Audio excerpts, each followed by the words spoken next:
আসসালামু আলাইকুম। ইরান বিশ্বকাপ থেকে বাদ গেল কেন? ভিএআর এর অফসাইডের জন্য। মূলত এই জায়গায় প্রত্যেক প্লেয়ারের শরীরে 29টা ডেটা পয়েন্ট থাকে, যার মাধ্যমে প্রতি সেকেন্ডে 50টা করে ইনফরমেশন ট্রান্সফার হয়। আর যে বলটা আছে ট্রায়ন্ডা, সেখানে প্রতি সেকেন্ডে 500টা করে ইনফরমেশন কানেক্টেড বল প্রযুক্তির মাধ্যমে ট্রান্সফার করা হয়। তবে সত্যি কথা বলতে, আপনি যত রিভিউ সিস্টেমের কথাই বলেন না কেন, সবচাইতে বড় রিভিউ সিস্টেমটা কোথায় আছে জানেন? আপনার আমার ব্রেনের ভেতরে। কিভাবে? চলেন দেখে নেই। আমার ছোট ভাই সাকিব, দেখেন মনটা তার কত খারাপ। সারাদিন অনলাইনে কেনাকাটা করে, কিন্তু একবার মাছ কিনতে গিয়ে পুরোপুরি কান্নাকাটি অবস্থা। অ্যাডভান্স পেমেন্ট দিয়ে টাকাটা পুরোপুরি গায়েব হয়ে গেছে। আর এই জায়গাটাতেই হিউম্যান ব্রেনের ব্যবহারটা।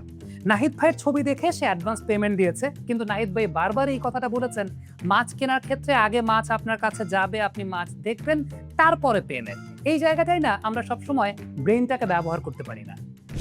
নাহিদস ওয়ার্ল্ড পেজটা আমি অনেকদিন ধরে ফলো করে এসেছি এবং এখান থেকে আমার আম্মা মাছও পারচেজ করে, কিন্তু সত্যি কথা বলতে এই পেজ থেকে ভিডিও ডাউনলোড করে অনেকে ফেক পেজ বানায় এবং সেখানে আপনার কাছে অ্যাডভান্স পেমেন্ট দাবি করে। এখন এআই এর যুগ, আপনাদের কাছে একটা রিকোয়েস্ট, প্লিজ স্বয়ং নাহিদ ভাইও যদি আপনার কাছে অ্যাডভান্স পেমেন্ট দাবি করে, বিশ্বাস করবেন না।